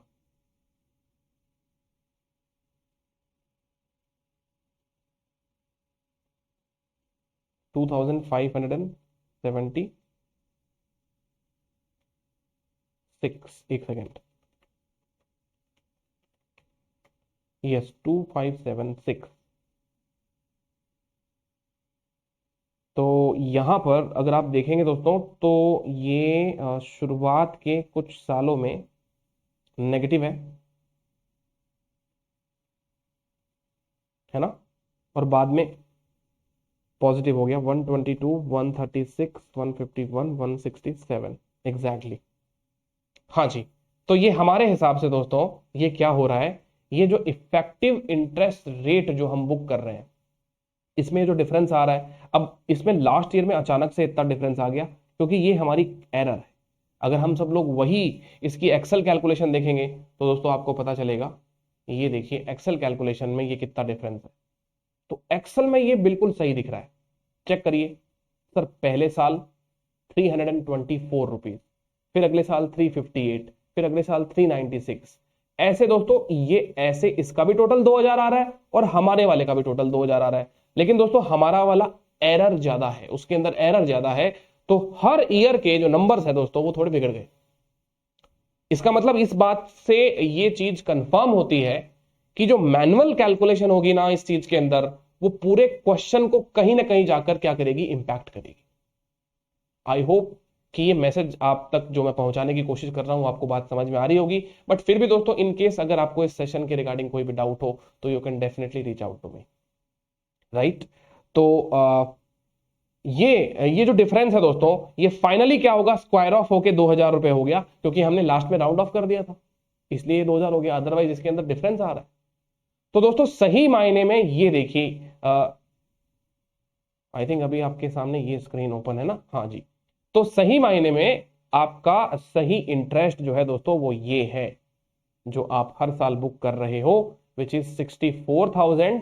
हमारा भी 64,000 ये आ रहा है, लेकिन इसकी सही कैलकुलेशन 1 2 3 4 में ये होनी चाहिए। और हमारा जो कॉन्ट्रैक्ट के हिसाब से इंटरेस्ट है वो आ रहा है सर 66,000, जो कि बहुत सिंपल है, राइट। अब ये जो 2000 रुपए का हमारा ट्रांजैक्शन कॉस्ट है, अब आप जानते हैं दोस्तों ट्रांजैक्शन कॉस्ट, ये ट्रांजैक्शन कॉस्ट इंटरेस्ट जो निकाला जा रहा है इफेक्टिव इंटरेस्ट रेट के माध्यम से उसमें जाके सबस्यूम्ड हो जा रहा है।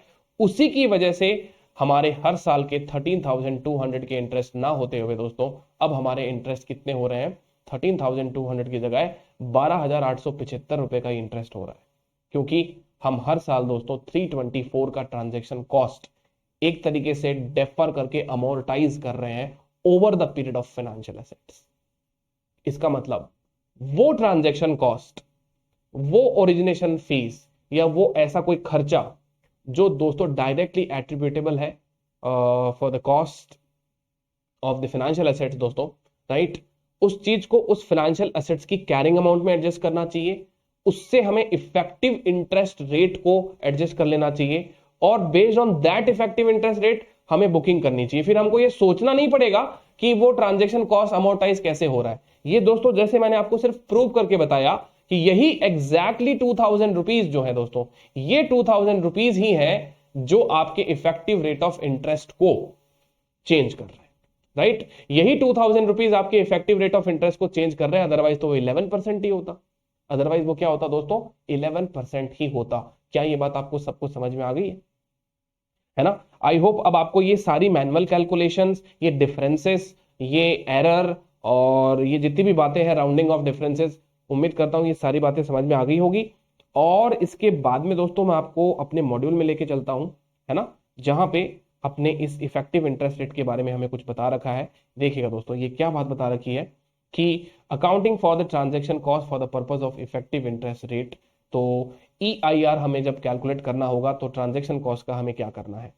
तो दोस्तों सीधी बात है, सबसे पहले बताया गया है ओरिजिनेशन फीस। ओरिजिनेशन फीस के लिए ये क्या लिखता है, received by the entity relating to the creation और acquisition of financial assets. Such fees may include compensation for activities such as evaluating the borrower's financial condition, evaluating and recording guarantees, collateral and other securities arrangements, negotiating the terms of the instrument, preparing and processing the documents and closing the transaction. तो ये बहुत सारे काम हो गए, काम की list हो गई। अब इन सारे काम के पैसे तो लगते हैं। तो कहता है these fees are an integral part of the generating and involvement with the resulting financial instrument. तो इसके लिए आपके ईआईआर में ही ये खर्चे जो हैं दोस्तों सबस्यूम्ड कर दिए जाएंगे, उसी के अंदर एडजस्ट कर दिए जाएंगे। अब ये कह रहा है कि वैसी फीस जो आपकी ईआईआर का पार्ट नहीं होती। अब इनसे भी सावधानी रखनी पड़ेगी, क्योंकि एग्जाम के अंदर कभी कुछ ऐसी चीज आ गई दोस्तों जो ईआईआर का पार्ट नहीं होती और अपन ने उसको पार्ट बना दिया तो गलत हो जाएगा। जैसे कि ये कहता है fees charge for the servicing of loan. Servicing of loan का बेसिकली मतलब दोस्तों क्या होता है कि लोन देने के बाद में जो लोन का टेन्योर होता है ना, उस पीरियड में लोन को सर्विस करना पड़ता है।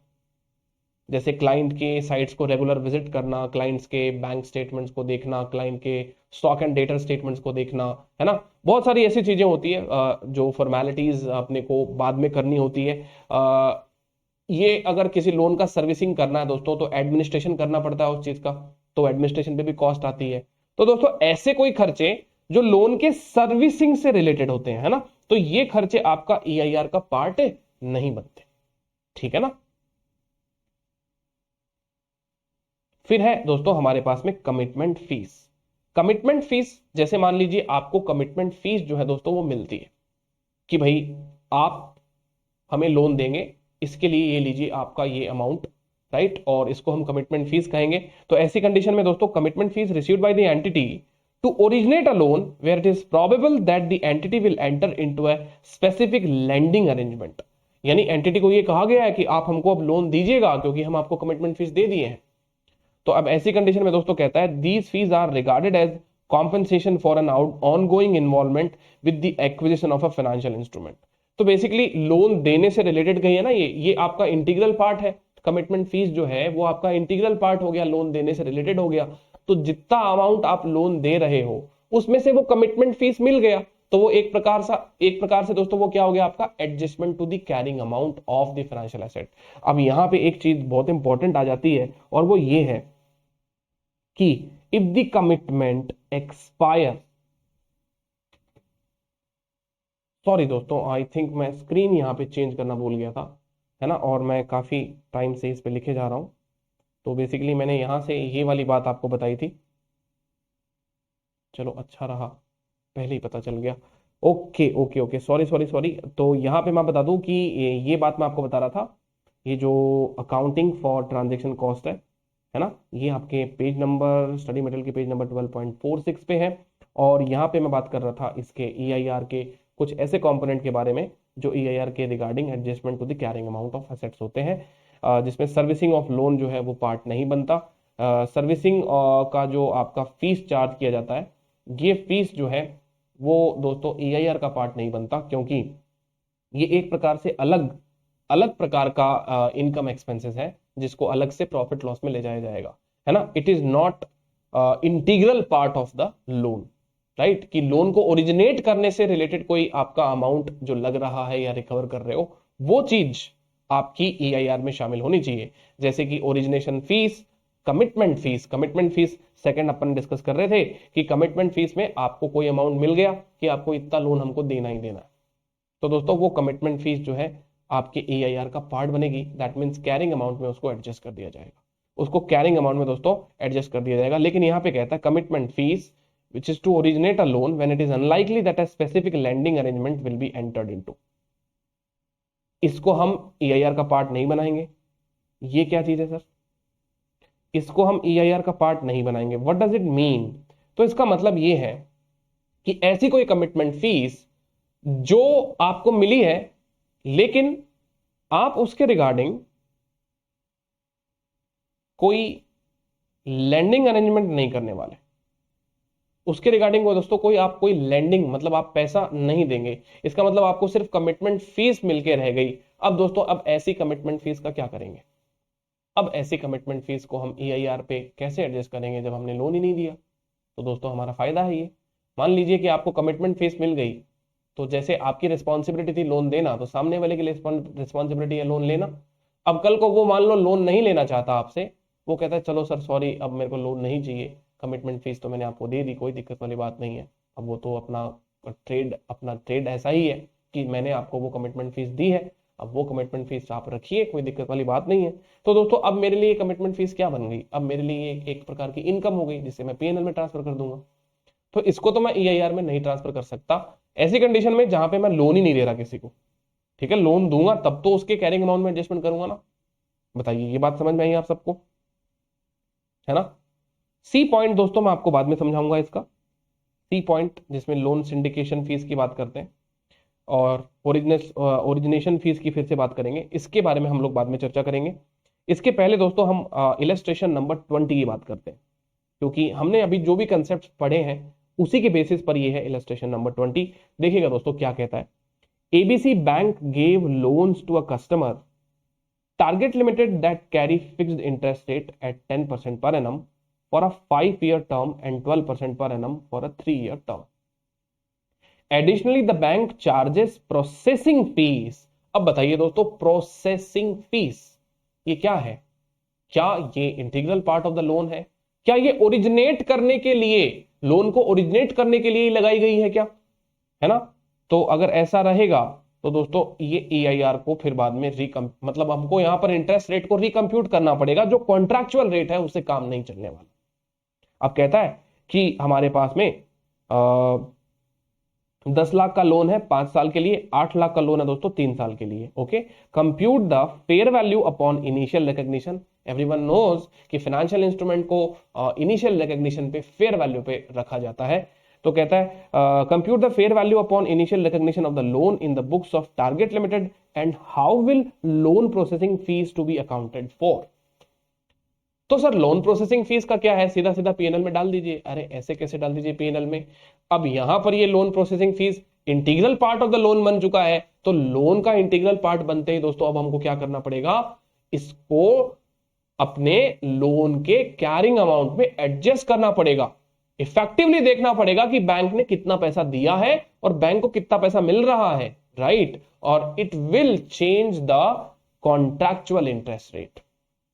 तो क्या सर अब यहां पे वो ईआईआर हमको निकालनी पड़ेगी? जी नहीं दोस्तों, ईआईआर का इनफैक्ट मैं आपको बता देता हूं बहुत कम चांसेस होते हैं एग्जाम के अंदर ईआईआर का क्वेश्चन वो लोग पूछें, क्योंकि आप सब जान गए हो दोस्तों कि उसका रीजन क्या है, सबके अलग अलग आंसर्स होंगे। अब सबको नंबर तो अलग से दिया नहीं जा सकता, एग्जामिनर के पास में इतना टाइम नहीं होता है ना कि वो सबके आंसर्स को खुद वापस चेक करके देखे। इसलिए या तो दोस्तों अगर एग्जाम में ईआईआर आएगा तो ईआईआर दिया हुआ होगा, और दिया हुआ होगा तो फिर बाद में वो कंसेप्ट ही क्या, क्योंकि दोस्तों ईआईआर कैलकुलेट करने में ही मजा है ना। अगर वो दे ही देगा तो फिर तो बाद में जो क्वेश्चन में कॉन्ट्रैक्चुअल रेट भी तो दी हुई है। तो इस चीज को तो असली तरीके से अप्लाई तब किया जा सकता है जब हमको कोई ये एक्सेल की स्प्रेडशीट साथ में मिले, अब वो तो पॉसिबल है नहीं। बट फिर भी दोस्तों अगर आपके एग्जाम में ऐसे क्वेश्चंस आते हैं तो करना ऐसे ही है जैसा हमने यहाँ पे बुक में किया है। बेसिकली मैंने डिजिटल बुक में किया है, आपको अपनी नॉर्मल बुक में करना। आई होप आप सबको ये बात अच्छे से क्लियर हो रही है, ठीक है ना।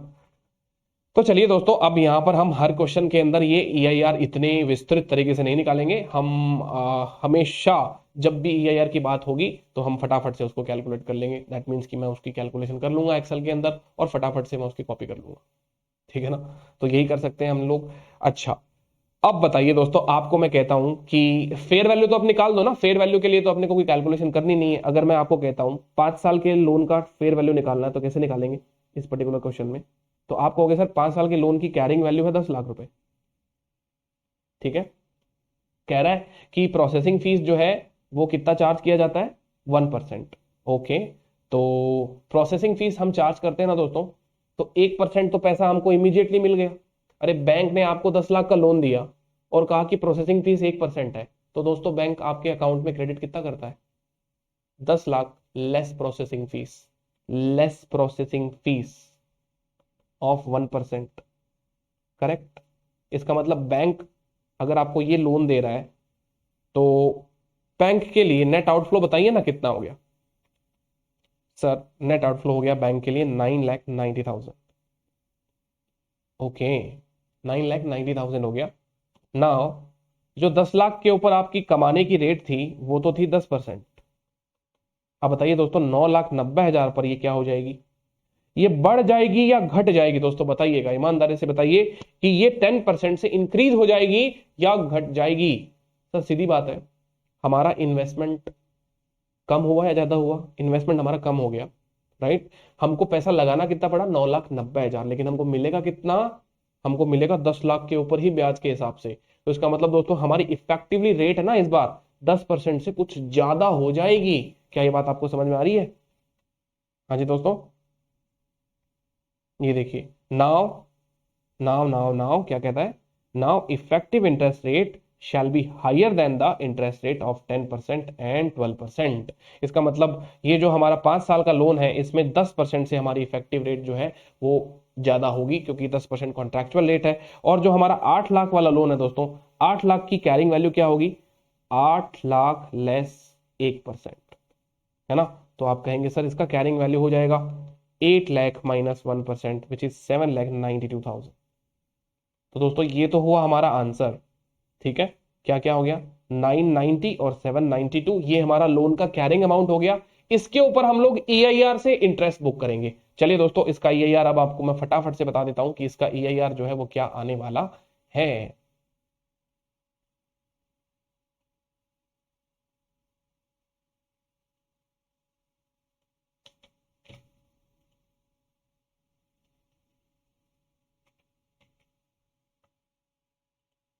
यस, सो अगर 10 लाख की इसकी बात करते हैं अपने लोग, 10 लाख रुपए का हमारा ये फाइनेंशियल एसेट्स है ना, और 5 साल का टर्म्स है, तो 10 लाख हो गया ये।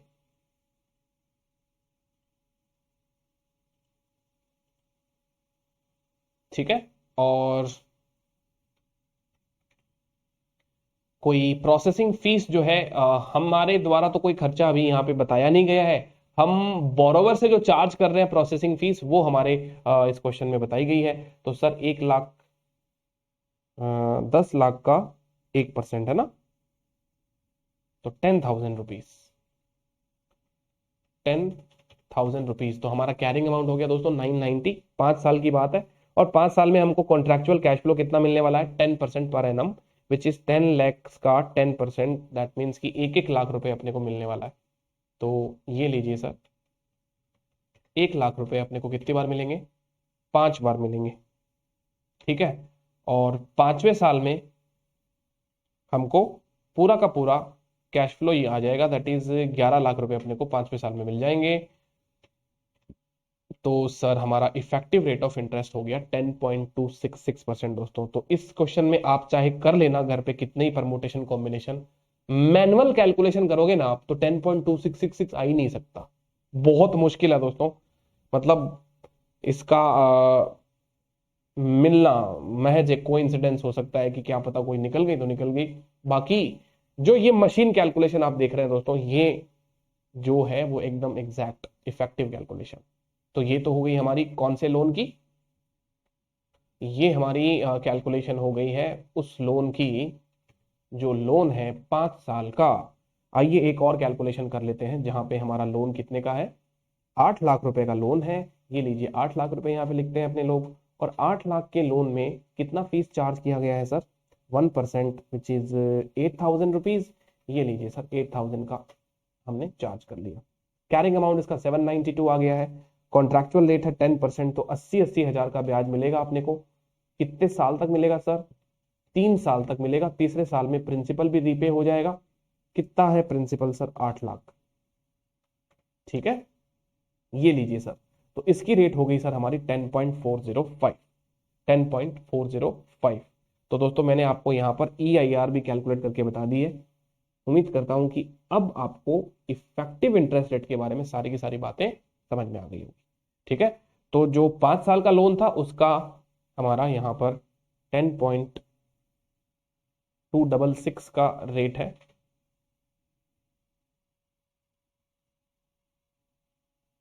10.266%, this is my effective interest rate for the fair value loan of 5 years, right. And जो 3 साल का लोन है उसका हमारा जो इफेक्टिव इंटरेस्ट रेट है वो कितना है, वो सर हमारा रेट है 10.405%, 10.405%। चलिए, so I hope everything is clear with respect to effective interest rate. Why we need to calculate effective interest rate जब हमारे पास में जो कॉन्ट्रैक्चुअल रेट है वो सस्टेन नहीं कर सकती दोस्तों फाइनेंशियल इंस्ट्रूमेंट में, because of some transaction cost, right. तो आई होप ये सेशन आपको समझ में आया होगा। थैंक यू सो मच, मिलते हैं हमारे नेक्स्ट सेशन में।